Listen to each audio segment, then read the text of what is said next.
صحیح بخاری کی ایک روایت میں آتا ہے، حضرت ابو ہریرہ رضی اللہ تعالی عنہ سے مروی ہے کہ رسول اللہ صلی اللہ علیہ وسلم نے فرمایا، وہ بہترین دن جس پر سورج طلوع ہوا جمعہ کا دن ہے۔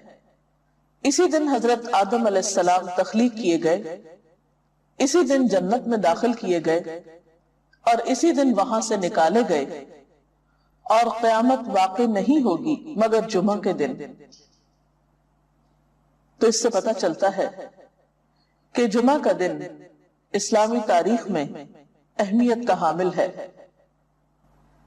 اس دن میں سب سے اہم کام جو ہمیں کرنا ہے وہ نماز جمعہ کا اہتمام ہے۔ نماز جمعہ مردوں کے لیے ایک فرض عبادت کی حیثیت رکھتی ہے۔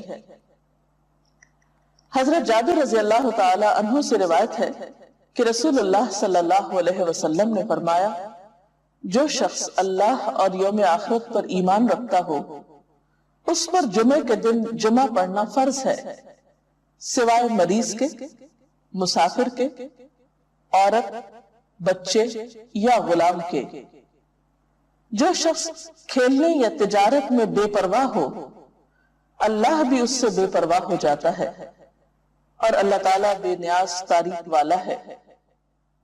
تو اس سے پتہ چلتا ہے کہ جمعہ اپنی نماز جمعہ کے اعتبار سے بہت اہمیت کا حامل ہے، اور سوائے شرعی عذر کے جمعہ کو چھوڑ دینا انسان کے لیے محرومی کا سبب ہے ایک بہت بڑی خیر سے۔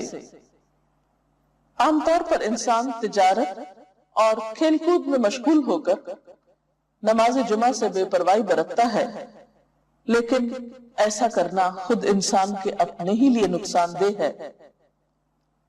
جمعہ کے دن ایک خاص گھڑی ہوتی ہے جس میں انسان کی دعائیں قبول ہوتی ہیں۔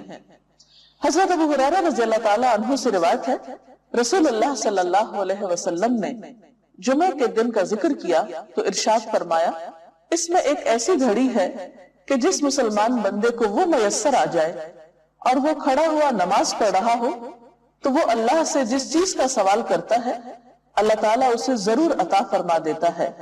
اور آپ نے اپنے ہاتھ سے اس گھڑی کے مختصر ہونے کا ارشاد فرمایا کہ وہ بہت لمبا یا طویل وقت نہیں ہوتا بلکہ وہ ایک مختصر سی گھڑی ہوتی ہے۔ مسلم کی ایک حدیث کے مطابق وہ گھڑی امام کے منبر پر بیٹھنے سے نماز جمعہ کے ختم ہونے تک ہے، اور ترمذی کی حدیث کے مطابق یہ گھڑی عصر سے لے کر سورج غروب ہونے تک تلاش کی جائے۔ اس سے پتہ چلتا ہے کہ یہ دو اوقات خاص طور پر جمعہ کے دن اہم ہیں جن میں اللہ تعالیٰ کا ذکر اور عبادت کی جانی چاہیے۔ نماز جمعہ کے علاوہ کچھ اور کام بھی جمعہ کے دن خاص اہتمام کے ساتھ کیے جانے چاہیے۔ ان میں سب سے پہلی چیز طہارت و پاکیزگی کا اہتمام اور اس کے لیے غسل کرنا۔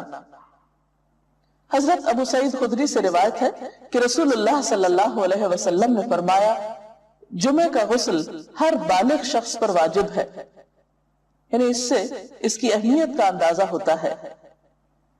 حضرت سلمان فارسی کہتے ہیں کہ نبی صلی اللہ علیہ وسلم نے فرمایا کہ جو شخص جمعہ کے دن غسل کرے اور جس قدر اس کے امکان میں ہو طہارت کرے، پھر تیل لگائے یا اپنے گھر کی خوشبو استعمال کرے، اس کے بعد جمعے کے لیے نکلے اور دو آدمیوں کے درمیان میں جو مسجد کے اندر بیٹھے ہوں تفریق نہ کرے، یعنی بیچ میں سے ان کو نہ کاٹے، پھر جس قدر اس کی قسمت میں ہو نماز پڑھے، پھر جس وقت امام خطبہ پڑھنے لگے تو چپ رہے، تو اس کے وہ گناہ جو اس جمعے اور پچھلے جمعے کے درمیان ہوئے بخش دیے جاتے ہیں۔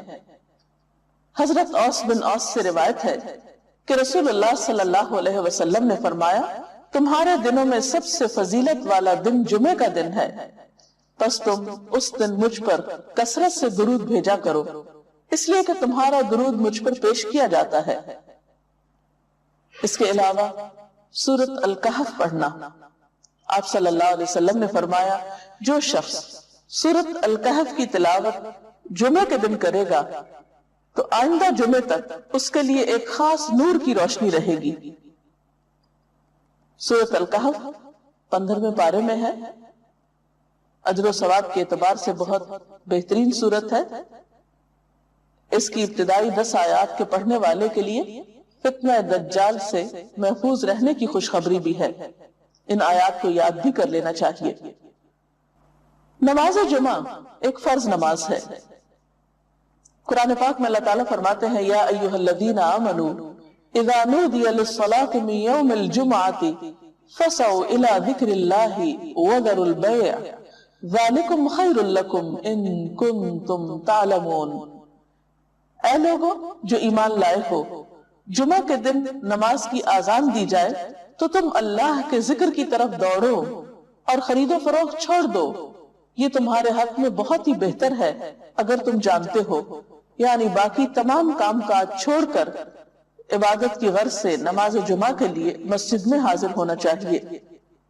آپ صلی اللہ علیہ وسلم نے نماز جمعہ کی فضیلت بیان کرتے ہوئے فرمایا، جس نے وضو کیا اور اچھے طریقے سے وضو کیا، کیونکہ بعض اوقات ہم تیزی میں وضو کرتے ہیں، کونیاں خشک چھوڑ دیتے ہیں یا پاؤں کی ایڑیاں خشک رہ جاتی ہیں، یا اسی طرح چہرے کو پوری طرح نہیں دھوتے یا صاف نہیں کرتے، تو اس سے وضو صحیح طور پر مکمل نہیں ہوتا۔ تو آپ صلی اللہ علیہ وسلم نے اچھی طرح وضو کرنے کا حکم دیا، فرمایا کہ پھر وہ شخص جمعہ پڑھنے کے لیے آئے اور کان لگا کر خطبہ سنے اور خاموش رہے تو اس کے اس جمعے سے دوسرے جمعے کی درمیانی مدت اور مزید 3 دن کے گناہ معاف کر دیے جاتے ہیں۔ اس میں آپ دیکھ رہے ہیں کہ خاص طور پر خطبے کے وقت خاموشی کا ذکر ہے، کیونکہ اس وقت توجہ کے ساتھ بات سننا نہایت ضروری ہے۔ ایک اور حدیث میں یہ بھی آتا ہے کہ اگر کوئی شخص کسی دوسرے کو خطبے کے دوران یہ کہتا ہے کہ تم چپ ہو جاؤ، یعنی چپ کرانے کے لیے بھی بولتا ہے، تو اسے بھی ایک لغو بات شمار کیا گیا اور ناپسندیدہ قرار دیا گیا۔ نماز جمعہ نہ پڑھنے والوں کے لیے آپ نے وعید بھی سنائی۔ حضرت ابو ہریرہ اور حضرت ابن عمر سے روایت ہے، انہوں نے رسول اللہ صلی اللہ علیہ وسلم کو اپنے منبر کے تختوں پہ یہ فرماتے ہوئے سنا کہ لوگ جمعے چھوڑنے سے باز آ جائیں، ورنہ اللہ تعالیٰ ضرور ان کے دلوں پہ مہر لگا دے گا، پھر وہ یقیناً غافل لوگوں میں سے ہو جائیں گے۔ اور غافل دل تو پھر ایک بیمار دل ہوتا ہے، انسان کے اپنے ہی لیے تکلیف دہ ہوتا ہے۔